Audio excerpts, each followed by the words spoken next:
Igen, 17 éves koromban csatlakoztam egy skinhead csoporthoz, vagy ahogy mi hívtuk magunkat, a kopaszokhoz. Mondhatnám, hogy más voltam. Például azért, mert a családban a bátyáim, akikre felnéztem, elég sarkosan lázadó korszakukkal mutattak nekem irányt. Vagy mert egészen kiskoromtól valamiért rákattantam a világháborús dokumentumfilmekre, és ez bizony megkönnyíthette a dolgot. De az igazat megvalva, pontosan ugyanolyan voltam, mint bármelyikőtök. Ugyanazok a dolgok motiváltak, mint benneteket 10 éves korotokban. 2 dolog vitt előre, és érdekelt igazán. Vágytam rá, hogy valahová tartozhassak, és hogy valakivé váljak. Mindennél erőteljesebben mozgattak ezek az érzelmek, melyek hamarosan meg is hozták az eredményt. Radikális, szélsőjobboldali brigádok közé verődtem, ahol elég hamar kivívtam magamnak a barátságuk és a befogadásuk. És látszólag így is ment. Többen voltunk, csapatban, közösséget alkottunk és törődtünk egymással. Végre elmondhattam, hogy amit megálmodtam, azt el is értem. Méghozzá rövid időn belül. Tartoztam valahová, és ráléphettem a valakivé válás útjára a kopaszok között. Úgy éreztem, hogy fontos és értékes az, amit csinálunk, beleértve a rendcsinálást is. Hozok is egy példát. Ha sétáltunk az utcán, a gyalogosok általában átértek a túloldalra. Rendet éreztünk magunk körül, még akkor is, ha a félelmet éltük meg tiszteletként. Megerősítést és folyamatos visszacsatolást éreztünk társainktól. Aztán mélyre süllyedtem. A folyamatos bulik, az utcai verekedések és összetűzések csereszabatossá váltak, és látszólag minden úgy ment, mint amiben hittünk. Aztán mégsem. Mert nem kaptam választ a kérdésemre, hogy tulajdonképpen mi miért is vagyunk felsőbbrendűek. És ha felsőbbrendűek vagyunk, akkor miért utáljuk magukat hasonlóként definiáló bajtársakat, akik a határ túloldalain élnek? Miért? Ez csak egy kérdés volt a sok közül, mely a kezdetektől fogva bennem érlelődött. Sántított a logika, de gondoltam, idővel majd választ kapok. Azonban csalódnom kellett.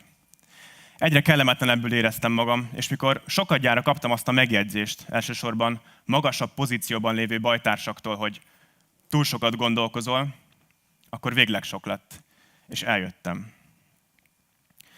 Az életem 180 fokos fordulatot vett, és többek között ezt a kérdést tette fel nekem szinte mindenki. Hogy hagytad ott az addigi szélsőséges életed, és mi vezetett el az új felé? Ma már tudom, hogy az önismeret és a tudásvágy különös egysége vezérelt, mely számomra fontos és meghatározó felismerés volt. Ehhez szembe kellett menjek az életemmel, és amit addig felépítettem, azt tudatosan le kellett romboljam, méghozzá minél hamarabb. Ennek eredménye lett, hogy napokon belül a családomon kívül mindenki más ismeretlenné vált. És mindeközben a 20-as évem derekán jártam. A napok szürkék lettek, és minden, ami addig triviális volt a hétköznapokban, darabokra hullott.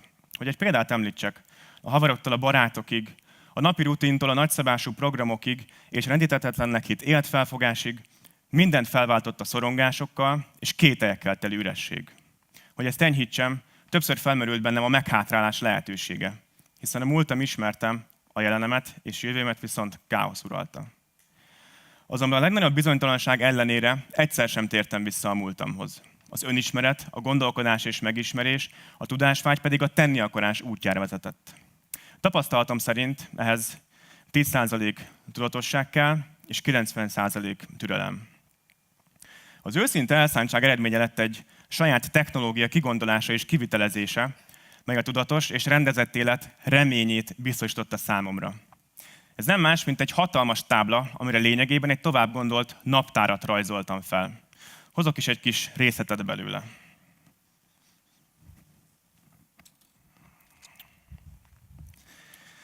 Napról napra tudom követni a teendőimet, melyeket az előre felírt heti tervemhez mérek. A hetek teljesítményét pedig az adott hónap szintén előre gyártott főpontjaihoz mérem. Így lehetőség nyílik számomra, hogy mindent nagyban, egy helyen, rendszerben láthassak. Végül a táblámról, a határidőnapomba beírom a legfontosabb teendőimet, hogy bármikor vissza tudjam pörgetni az eseményeket. És végül kérdezhetitek, bevált vagy jó dolog ennyire tudatosan tervezni és élni? A válaszom, azt gondolom, hogy bevált. Azóta bő 2,5 év telt el, és többek között felvételt nyertem a METU HR szakára, melyen sikeresen teljesítek. Korábban az országhatárt épp hogy átléptem, és azóta több mint 8 országban jártam, amiből 2 tengeren túli. És ez a rendszer visz tovább is. Nem ez a vége, hogy szervezetten élem a mindennapjaim. Eleinte a tervezés volt a kapaszkodóm, majd idővel beépült az életembe. Biztos alappá vált, amire felálltam, és segítségével nagyon sok mindent elértem. És épp most a második TEDx-es előadásom fejeztem be. Köszönöm szépen!